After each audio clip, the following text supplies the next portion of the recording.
استقلالن ماننا، حضرت مولا علی رضی اللہ تعالیٰ عنہ کو استقلالن ماننا، حسنین کریمین رضی اللہ تعالیٰ عنہما کو استقلالن، ابھی میں وضاحت کروں گا، یہ صرف ناجائز ہی نہیں، کفر بھی ہے۔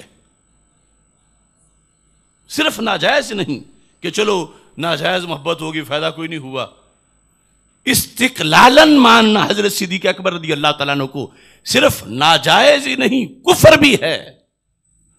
اور سرکار کی وسادت سے ماننا یہ عین اسلام ہے۔ ہم یہ نہیں کہتے جو ہم کہتے ہیں وہ مانو، ہم کہتے ہیں جو قرآن کہتا ہے وہ مانو، جو حدیث کہتی ہے وہ مانو، جو مجدد الفیضانی کہتے ہیں وہ مانو، جو اعلیٰ حضرت بریلوی کہتے ہیں وہ مانو، اور اگر وہ نہیں کہتے تو پھر ہمیں کہو کہ تم غلط بتا رہے ہو۔ اور اگر ہم شیشہ دکھا کر ثابت کر رہے ہیں کہ جس بیماری پر انہوں نے کفر کا فتویٰ لگایا وہ تو تمہارے جلسوں میں روزانہ نظر آ رہی ہے، تم کیسے کہتے ہو کہ تم روافض نہیں ہو؟ صرف تفضیلیت نہیں، استقلال ماننے سے بندہ زندیق بن جاتا ہے۔ اور نام کیا رکھا ہے؟ حب علی، نام رکھا حب صدیق اکبر، اور ادھر نتیجہ کیا ہے؟ میں اختصار سے پہلے آپ کے سامنے مکتوبات شریف سے پیش کرتا ہوں۔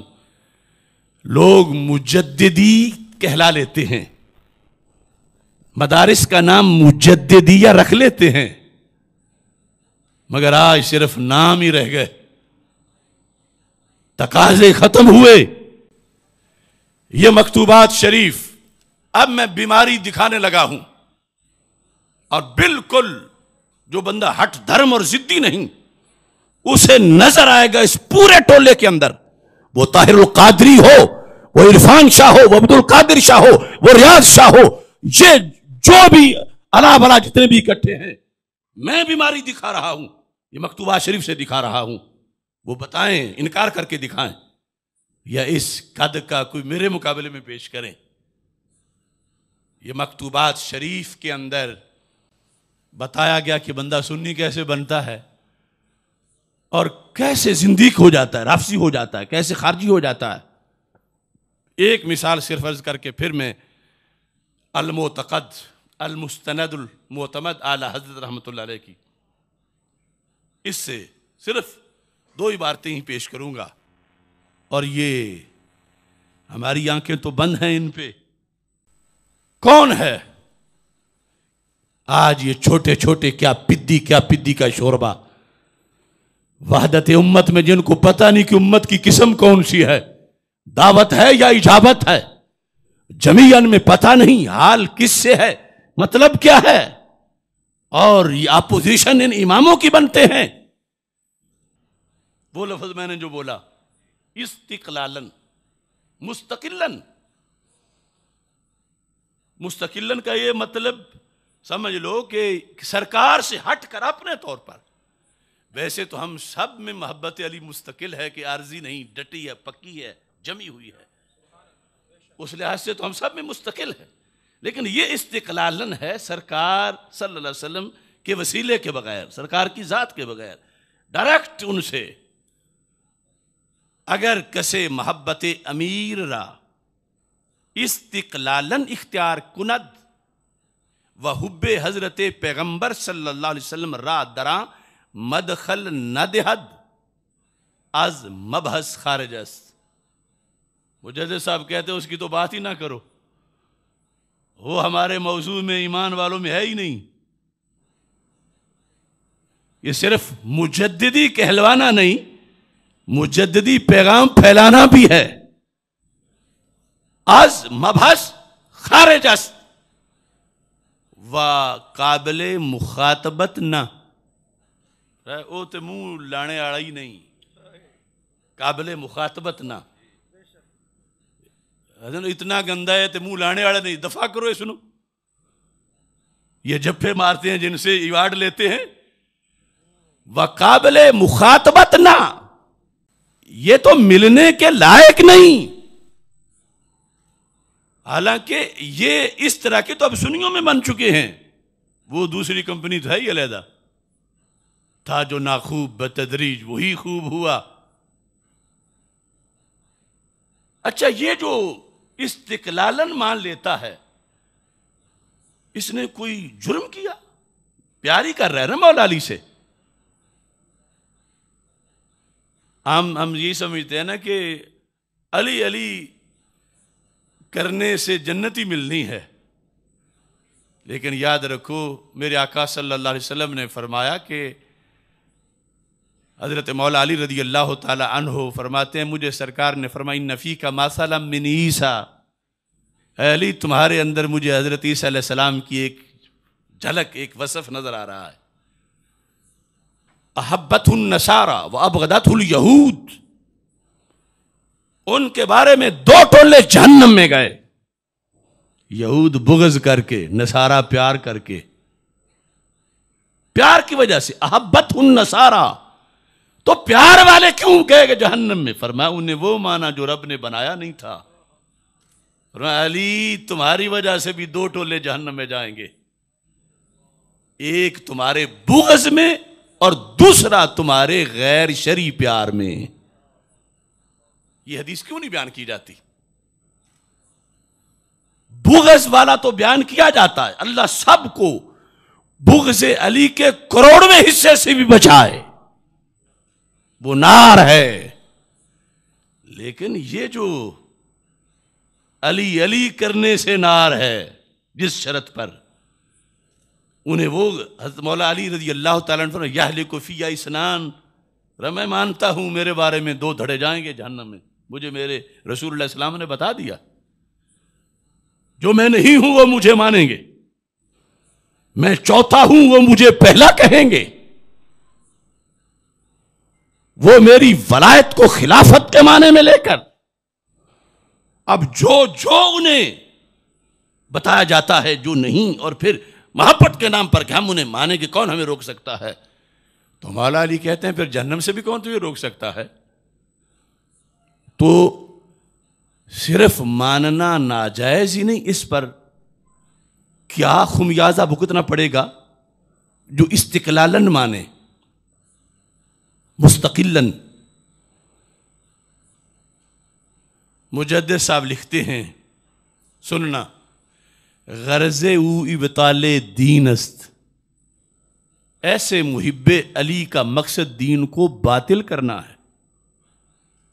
غرض او، پیچھے ذکر آ رہا ہے کہ جو استقلالن مانتا ہے، منکر علی کی بات نہیں ہو رہی، مولا علی کے بغض والے کی بات نہیں ہو رہی، یہودی کی بات ڈائریکٹ نہیں ہو رہی، ہندو سکھ کی نہیں ہو رہی، اس کی ہو رہی ہے جو کہتا ہے میں دیوانہ علی کا ہوں، لیکن سرکار کی نسبت سے نہیں، کہتا میں ڈائریکٹ مانتا ہوں، میں استقلالن مانتا ہوں، میں سرکار کے صدقے سرکار کے طفیل میں نہیں مانوں گا، میں مستقلن مانتا ہوں۔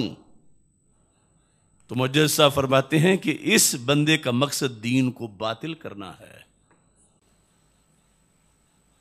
غرض او ابطال دین است، اور ساتھ کیا ہے؟ وہدم شریعت، شریعت گرانا اس کا مقصد ہے۔ صرف اتنے میں سرکار کو چھوڑ کے استقلالن مان رہا ہے، اگرچہ آگے ماننے میں وہ بھی دوسری خلاف ورزی نہیں کر رہا کہ وہ کچھ مان جائے جو نہیں ہے، ماننے میں استقلالن مان رہا ہے، سرکار کی خیرات سمجھ کے نہیں، سرکار کے صدقے نہیں، سرکار کے وسیلے سے نہیں، سرکار کے توسل سے نہیں۔ تو ایسا ماننا دین کو باطل کرنا ہے، ایسا ماننا شریعت پہ حملہ ہے۔ تو کیا ہمارے معاشرے میں ایسا ماننا نہیں پایا جا رہا؟ یہ پورا دھڑا،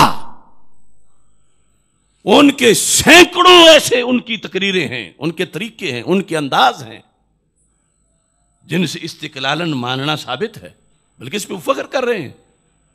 اور اکابر ہمارے کہہ رہے تھے کہ استقلالن جو مانے گا اس سے کیا ہوگا؟ اس سے ابطال دین ہے، ہدم شریعت ہے، می خواہد کہ بے توسط حضرت پیغمبر علیہ وعلی آلہ الصلاۃ والسلام راہ اختیار کند. یہ بندہ چاہتا ہے کہ سرکار کے وسیلے کے بغیر کوئی رستہ بنا لے، وہ اپنی لائن سیدھی کر لے سرکار کے بغیر. چونکہ جو سرکار والی ہوگی اس میں تو صدیق بھی ہوں گے. یہ چاہتا ہے کہ میں اپنی علیحدہ بناؤں، علیحدہ لائن بنا لوں. وَأَز محمد بَعَلِي گرایت وَهُوَ عَيْنُ الْكُفْرِ وَمَحْضُ الزَّنْدَقَةِ. یہ ہے مکتوبات شریف. میرا سوال ہے ان سب سے، مجدد صاحب نے عین کفر کسے کہا؟ مجدد صاحب نے کس کو زندقہ کہا؟ یہاں یہودی کی بات ہے، کرسچن کی بات ہے، ہندو کی بات ہے، سکھ کی بات ہے.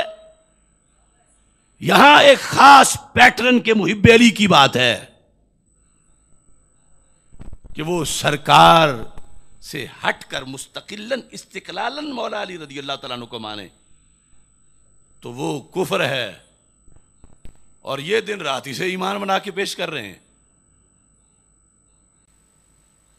کیا یہ سن نہیں رہے؟ طاہر القادری سے لے کر اس فتنے کی چھوٹی بلیوں تک میں بول کے کہہ رہا ہوں، اگر کسی میں سکت ہے اس کا جواب دیں. یہ مکتوب پڑھ کے سنا ہے.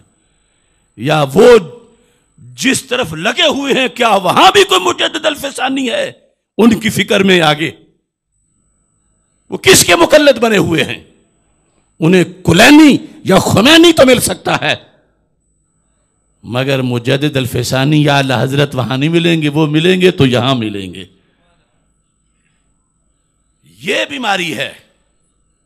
اس پھر آگے تفصیل اور کیا کیا فتنے ہیں، یہ میرا فتویٰ نہیں ہے ان پر.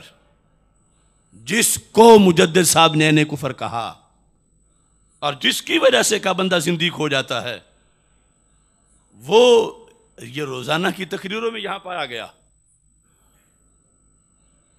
اگر ان میں طاقت ہے تو بول کے دکھائیں مجدد صاحب کے خلاف. اگرچہ کچھ کمینے نجی محفلوں میں بھونکتے ہیں مگر سامنے آئیں تاکہ باقی نقاب بھی اتر جائیں. اب یہاں پر مجدد صاحب نے جب یہ بات کی تو آخر آپ کو بھی ضرورت ہے کہ اتنی بڑی بات کر دی، حب علی پر یہ کہا تو کس بیس پہ کہا؟ مجدد صاحب فرماتے ہیں میں اس لیے کہہ رہا ہوں قال علیہ وعلی آلہ الصلاۃ والسلام من احبہم فبحبی احبہم. یہ حدیث لکھی آگے، اور حدیث لکھ کے پھر اس کو بیان کیا.